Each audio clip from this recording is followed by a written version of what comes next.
Конечно македонскиот спорт ја добива поддршката која ја заслужува од државата. Кога беше формирано министерството, целта беше спортот во Македонија да се издигне во една од најважните општествени области, пред се за младите. Во отчетот за првата година од својата работа, министерот Борко Ристовски порача дека се поставени нови темели на спортската политика, транспарентна, отчетна и насочена кон конкретни резултати. Работата воопшто не била лесна, вели состојбата која ја наследиле од поранешната агенција за млади и спорт не била старт од 0, туку од -2, но 365 дена подоцна може да се каже дека полека почнуваат да се искачуваат нагоре. Ристовски вели дека доказ дека се остваруваат целите е и директната финансиска поддршка која од државата оди за спортот.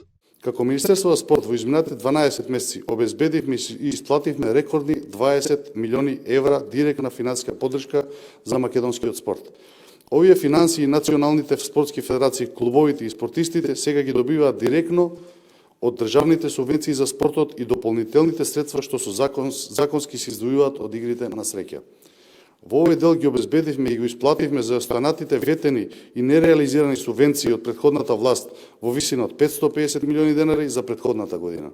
Според Ристовски, спортот во Македонија во текот на минативе години поради негрижа на системот и изместени вредности од општествено добро се претворил во средство за личен профит. Сепак состојбата сега е драстично променета. Се остварува идејата македонскиот спорт да добие институционална поддршка на највисоко ниво, да се воспостави стабилен систем, јасни критериуми и цврста основа. Младите спортисти како темел на кој се гради иднината на спортот се еден од нашите приоритети. Министерството за спорт за таа намена додели 500 стипендии спортска надеж за млади, талентирани спортисти. Но не ги заборавивме ни оние што ги поставиле темелите и што дале огромен придонес во издигнувањето на македонскиот спорт и во негова промоција на меѓународна сцена. Со измените во Закон за спорт исправивме една долгогодишна неправда. Доделивме национално спортско признание на 22 истакнати спортисти. Последнава година имаше и низа проекти во спортската инфраструктура. Според Ристовски, тоа е еден од најважните сегменти за подобри резултати, бидејќи не може да се бара такво нешто ако спортистите нема каде да тренираат. Една од главните цели на министерството е спортот да биде достапен за сите, во секое мало, во секој град, во секој училиште, низ целата држава.